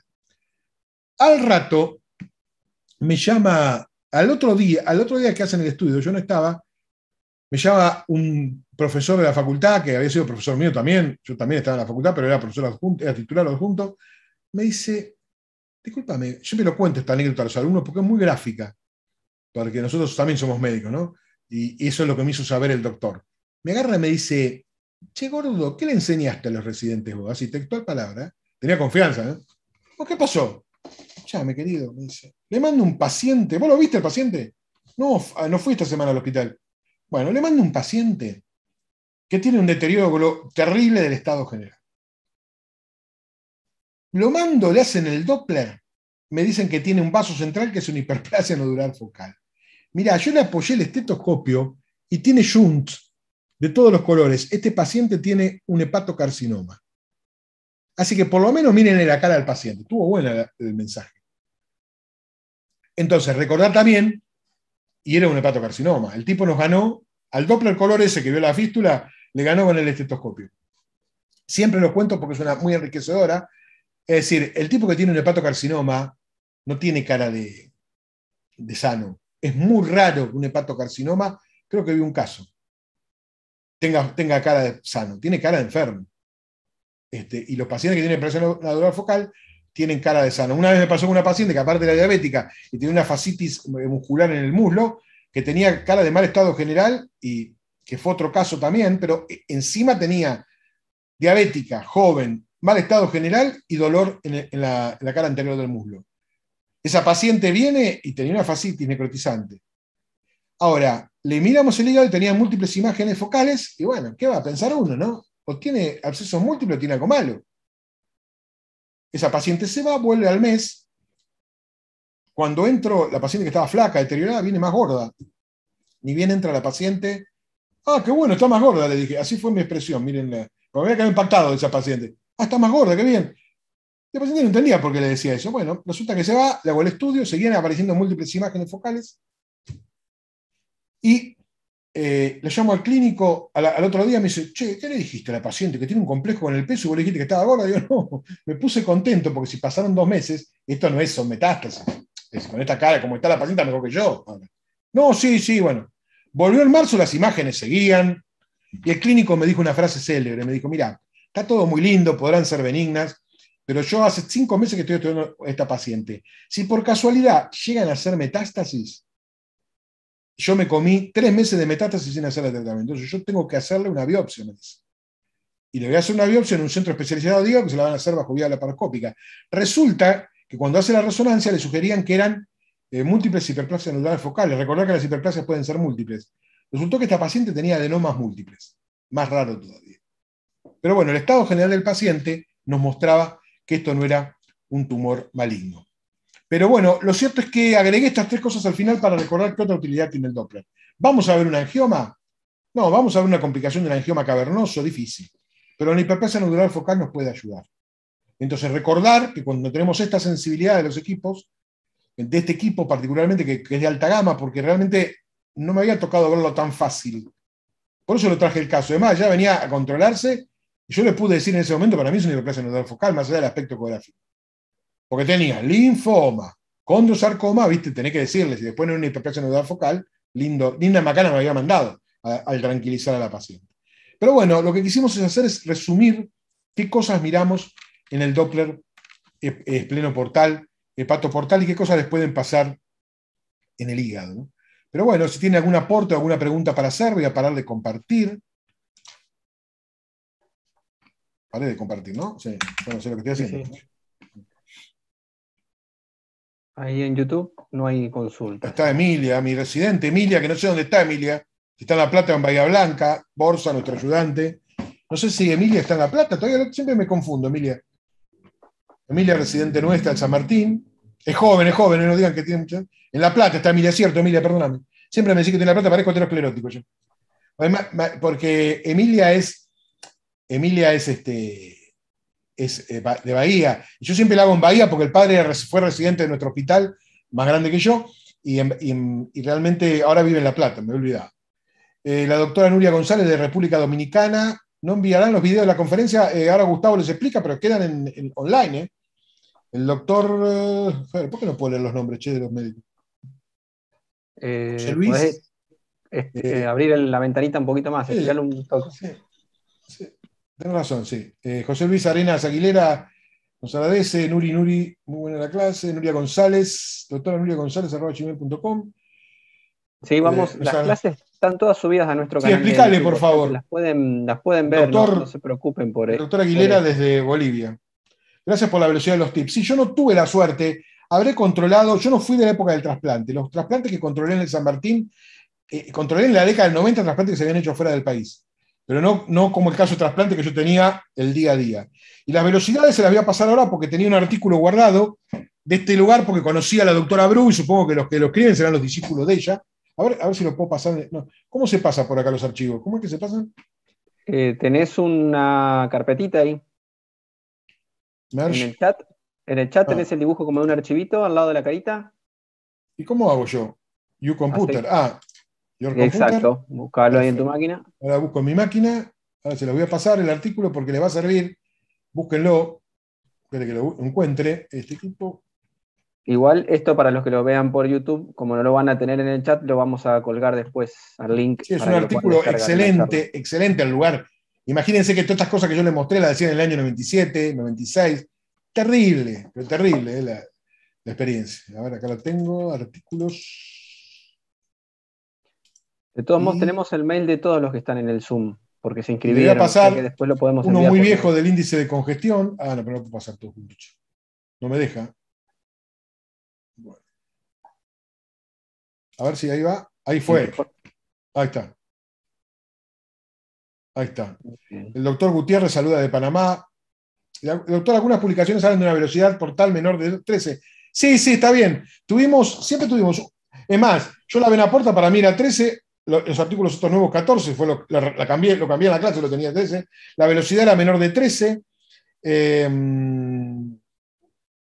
¿Qué te iba a decir? Lo compartí con todos ahí, porque lo habías enviado solo al host y a los panelistas. La doctora Goni del Hospital de Rivadavia de Capital Federal.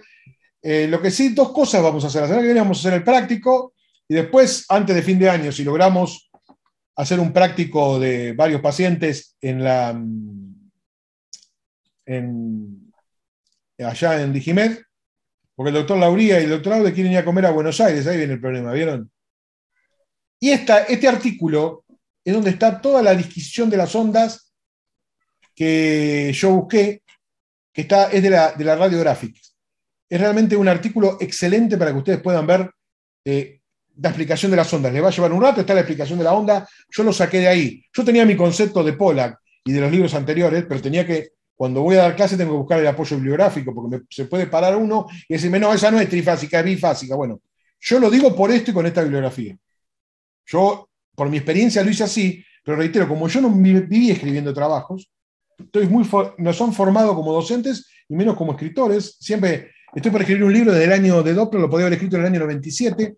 No lo hice porque mi costumbre y mi formación era como docente, y me tenían al trote como docente, me decían, mañana tenía que ir a clase, yo tenía que ir a clase, no había discusión con el titular de nuestra cátedra, el profesor Mon, al cual le agradezco porque nos ha entrenado de una manera que hace que esto sea algo ameno, ¿no? Y la verdad que siempre se lo voy a agradecer, son cosas que uno no puede pagar al final de la cuenta, ¿no? ¿Pudiste mandar el otro artículo? Ahí les dejó el otro artículo. Perfecto. Esos dos artículos les van a servir muchísimo. El doctor Carrasco desde Anzoátegui, Venezuela. Gracias por la consulta. ¿Tiene alguna implicancia patológica de la velocidad media de la porta? Tengo un valor mayor. Mirá, en algunos, yo he visto, velocidad podría haber mayor si tiene muchos shunt intrahepáticos. Puede aumentar la velocidad en el caso de que tenga repermeabilización importante del ligamento venoso o colaterales intrahepáticas. las vesiculares no tanto, entonces puede ser que el flujo esté aumentado por las colaterales. Obviamente, si tiene shunt, también puede estar aumentado, y a veces he visto en algún hiperesplenismo aumentada la velocidad, con el sobretrabajo del vaso en algunas linfoproliferativas, he visto aumento de tamaño de la vena esplénica y de la porta y el aumento de la velocidad, sin explicación por el parénquima hepático. Justamente los médicos me pedían el Doppler, los colegas, para ver si no tenía una trombosis esa paciente de la porta o de la esplénica. Al doctor Néstor López de Luján, provincia de Buenos Aires, tengo que pasar en estos días por Luján porque tengo que ir hasta Junín, después de mucho tiempo, hace 8 años que no manejo. El doctor Arenas del Hospital Obrero de Bolivia, que se comunicó con el doctor Aude, ¿no? ¿Es el doctor Arenas?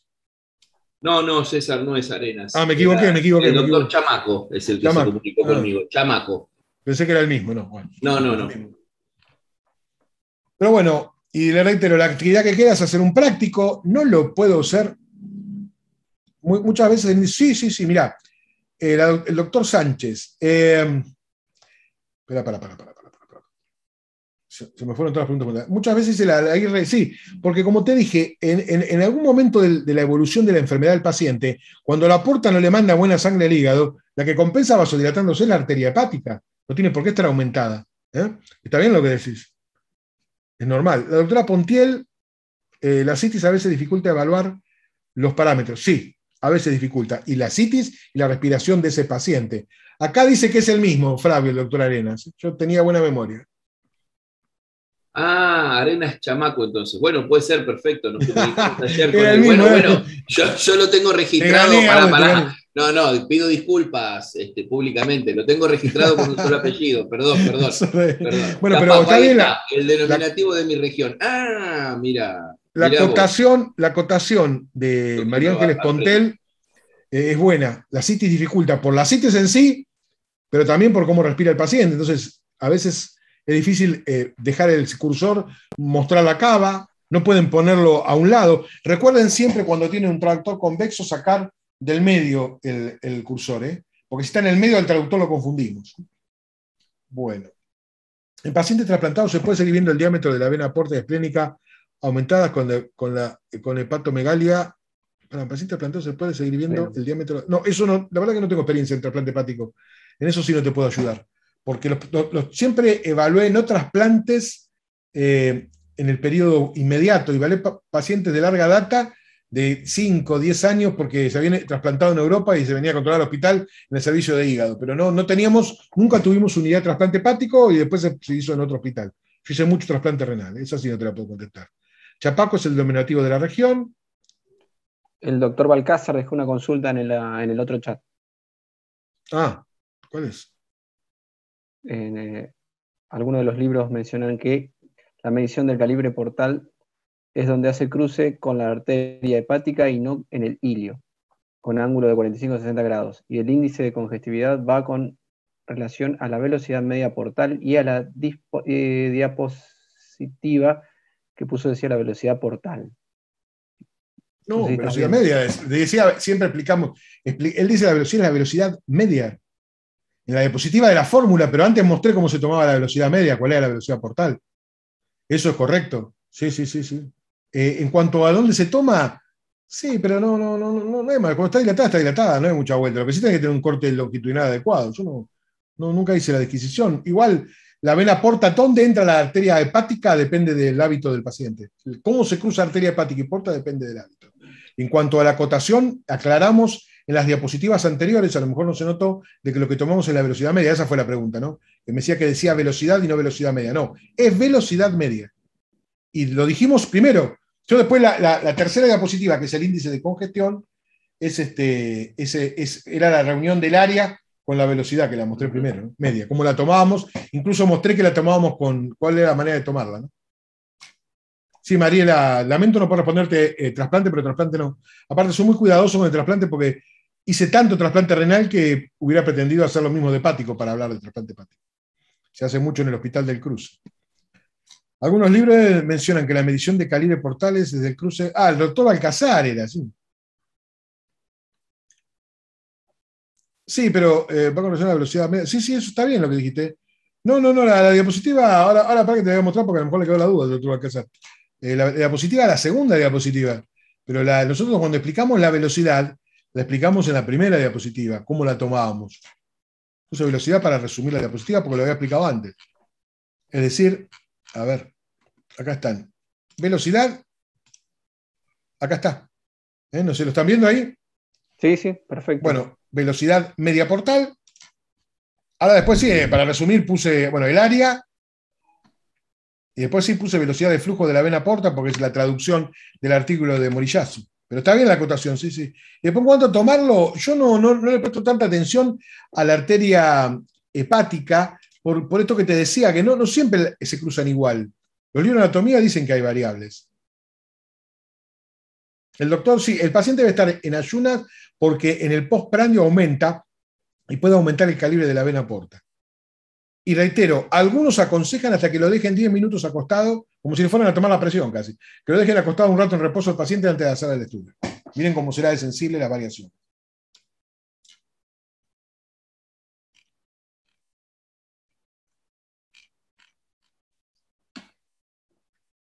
El doctor Canales, desde Chile. Encantado, doctor. Gracias por las consideraciones.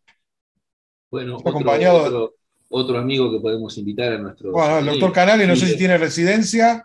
Bueno, por eso. El doctor Canales tiene residencia, se comunica con Gustavo para que le dé nuestros datos, porque estamos organizando ateneos con gente de Latinoamérica, junto con nuestra facultad, así que el doctor Canales de Chile también. Ahora van a presentar Uruguay y Bolivia, ¿no? Correcto. Se conectó por YouTube, así que no debe estar dentro del curso. Bueno, el doctor Canales, si usted lo está viendo por YouTube, lo que podemos hacer es, si se comunica con Gustavo, le da nuestros datos para poder, o tenés el mail, Gustavo, ¿no? El doctor Canales. Nos puede contactar ahí desde la página. Claro, que contacte de la página y así podemos hacer organizarnos, si es que tiene un hospital con residencia, o si tiene residentes a cargo. Bueno, muchísimas gracias, la verdad que muy enriquecedora la charla con los aportes, porque siempre sirve. Yo hice mucho Doppler a principios del 2000 y mucho en la década del 90, mucho.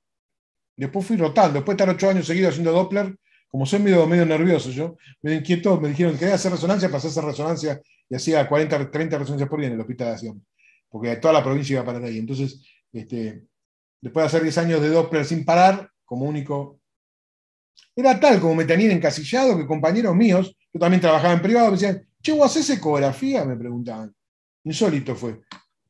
Como que yo hacía Doppler nada más, era José Doppler, tenía un vaso en la cabeza. Increíble fue. Siempre cuento esa anécdota porque es muy graciosa. Bueno, si no, después Gustavo, ya aclaraste cuando nos vemos. Después vamos a consensuar para enviar los certificados. Si alguno cree que necesita evaluación final porque le sirve más el curso, porque bueno, como antecedente, la idea que teníamos era mandar preguntas sobre las clases, que ustedes las resuelvan y las reenvíen resueltas, ¿no? En realidad lo que va a constar de lo que dijimos, de las cosas que dijimos y conceptos que mostramos en el curso. Si no, le va a llegar el certificado como asistentes al curso que estuve mirando, que tenemos 2 veces por semana, que fueron 2 horas y media, más o menos 2 horas y media, depende de los días, serán unas 4 o 5 horas por semana, serán entre 24 y 30 horas de curso, que es lo que vamos a poner cuando hagamos la cuenta, ¿no? Es decir, el certificado lo vamos a laburar a Gustavo, ya le dijimos. Ese se lo enviamos, o sea, le vamos a enviar el acceso hoy, bueno, después lo podemos explicar al final de la última clase y también enviar por mail, pero vamos a ponerlos en una carpeta y que cada uno después ingrese, compartimos el link, que ingresen y descarguen su certificado. Probablemente usemos esa modalidad, no un envío a un mail uno a uno, sino al revés. Les enviamos un mail a todos, acceso a una carpeta compartida de Drive, donde van a estar todos los certificados y cada uno descarga el suyo. Eso no sé cómo se hace, la verdad, por eso te lo dejo a vos, porque eso sí, si no, sí. nos agarra la secretaria y nos cobra por certificado. No, tenemos hay 1.400 inscriptos, pero el certificado creo que se lo vamos a entregar a los que se conectaron a la... No, lo que lo han visto por internet, le podemos hacer las preguntas, mandan las preguntas para el certificado. Claro, eso sería on demand, como no los pudimos tener.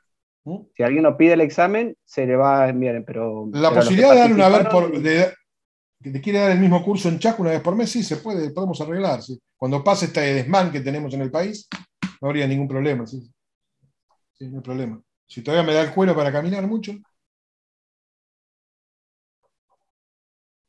El doctor Julio, sí, después le da mis datos, Gustavo, o se comunica con Digimed y ellos le van a decir para dar el curso por mes. No, si hay que viajar. Lo que decía acá el doctor Lauría,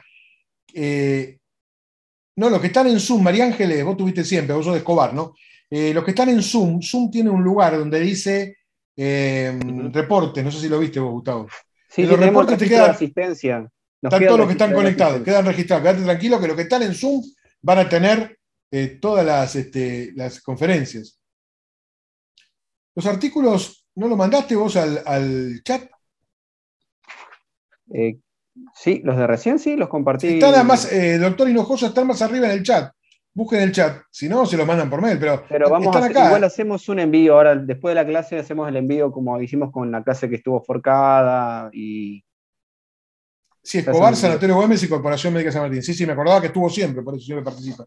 Y la doctora Llena de Junín, el examen después, después de la última clase, nos comunicamos, ponemos o al mail piden el examen, ponemos una fecha de envío y después le damos unos días y ustedes lo mandan. Es solo para ver, porque les sirve a ustedes tener una evaluación final a libro abierto, obviamente, porque es lo que sirve, o a clase abierta, que es la gracia, ¿no? Creo que sirve mucho eso de preguntar sobre la clase. Por eso lo que lo hicieron on demand, si te piden el certificado, bueno, lo podemos hacer de esa manera. Confeccionamos un examen que se puede hacer al libro abierto, obviamente, pero que demuestre que vieron las clases. Porque si no, no sería justo con los que participaron de todas las actividades. Sanatorio Güemes, mirá vos. Escobar. Sanatorio Güemes está el doctor Pietravalo, entonces también ahí, ¿no? ¿El Güemes? ¿O no? ¿O la Favaloro? No, la Favaloro está.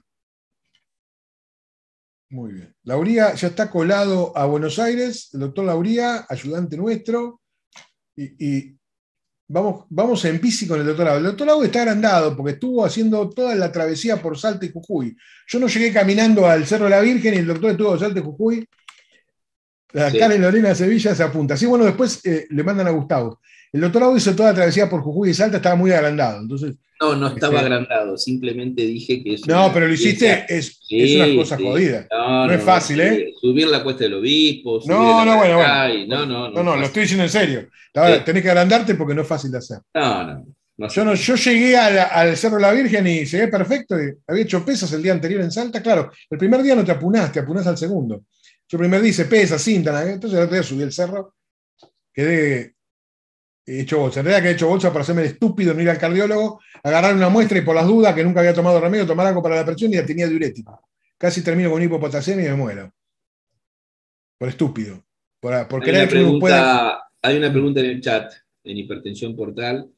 La porta está dilatada, entonces cuando inspira dilata poco, pero acá en México hago que el paciente expire y en ese momento valorar grado de colapsabilidad. Perfecto. Y que esta sea en condiciones normales 20%, que ya correcto. Algunos autores dan 10 y otros dan 20, eso fue lo que dijimos, exactamente, perfecto.